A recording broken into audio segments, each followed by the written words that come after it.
The best things about the internet have, and in a wonderful paradox, been a rejection of the binary. Isn't that weird? A digital world rejecting the binary. The people who invented the protocols of the Internet Engineering Task Force members, for which there is no membership, anybody can be a part of it. When they get together in a room sort of like this, and try to decide important, weighty matters of internet design, like does an email go to and then from, or from and then to? It's kind of like which side of the road you drive on. It's not inherently best one way or the other, but you ought to be consistent. Somebody comes up with a proposal, and then they call for a hum in the room. They ask people to hum if they agree. These are like geeks. And then they hum. And the funny thing is, you can tell from a hum whether there is consensus. The motto of the IETF is, we reject kings, presidents, and voting. I'm sorry, Mr. President. We believe in rough consensus and running code. Now that's pretty cool. That's the basis of the network that had a guy named John in California running it for a while. That has given us the magic that we've seen extolled so well by this side of the aisle. What's another place that rejects voting and democracy? Wikipedia. Wikipedia is not democracy, is it, Mr. Wales? I asked you, Mr. President. Wikipedia is, there's no word for it, right? If somebody came to you in 2001 who called himself Jimbo and said, I got a great idea, okay? It's an encyclopedia that anyone can edit at any time. Huh? Exactly. Wikipedia works in practice, but not in theory. Now, when you edit something, there are rules. Where do the rules come from? They're in a wiki. You can wiki the rules. But if you wiki them in a bad way, people come along and wiki them back. So there's like governance, but it is not democracy. And who's at the top of this pyramid? A god king named Jimbo. You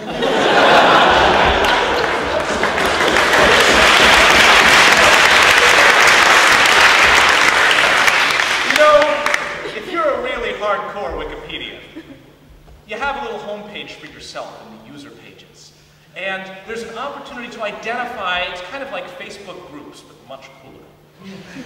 And so you can just spontaneously come up with a tag for yourself, like, I enjoy pizza, or I'm a libertarian, or an objectivist, or whatever.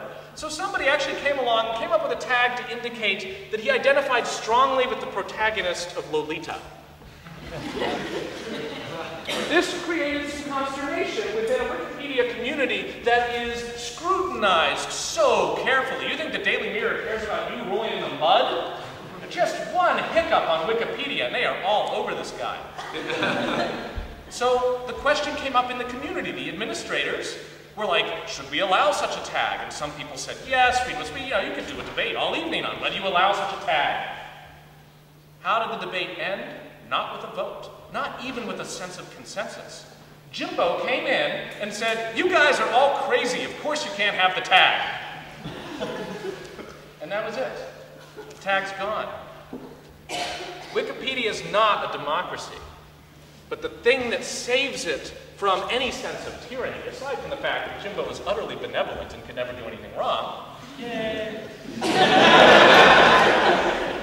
is that you can fork it at any time.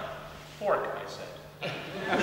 The act of forking it is to say you can copy all of it and start Schmickopedia, or Uncyclopedia, or Citizendium, you name it. And that is a safety valve, but it's not democracy. It's something entirely new, something much better than walking through those doors. So if you are an optimist about the future of the internet tonight, your vote does not belong here, and in fact, we welcome your votes as well. You should say no to this set of pigeonholes. In an atmosphere of debate where no one woman's voice was heard this evening in debate. Now, that's a hum that says, oh, that's a cheap shot, right? That's what that hum meant. It doesn't make it untrue. On the net and through things like Wikipedia and through the very architecture, we have a chance to make the internet the greatest force for community, for liberty, for human rights, I'd even say for humanity, at a time when this is desperately needed. When what we were left with before the internet happened to come along, thanks to television and radio and all the other crap, was doors to pass through every so often to indicate your preference for one of two insipid choices. I think that was a sympathetic hum, but I'm not entirely sure. That was oh, well. If my time is up, then let me simply say, please reject the structure that is confining us. Vote no in solidarity with the future and the fun of the internet. Thank you very much.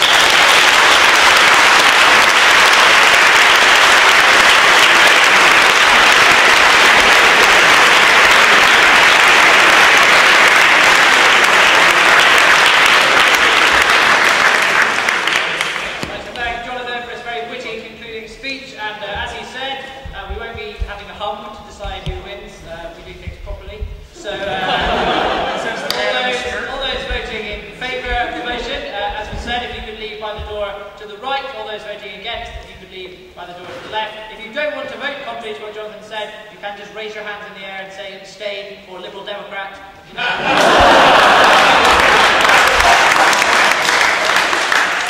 all that remains for me to do is to thank all our speakers this evening, and after the debate we'll continue in the chamber chaired by the Treasurer. So see you all on Tuesday for a debate about women in politics. Thank you very much.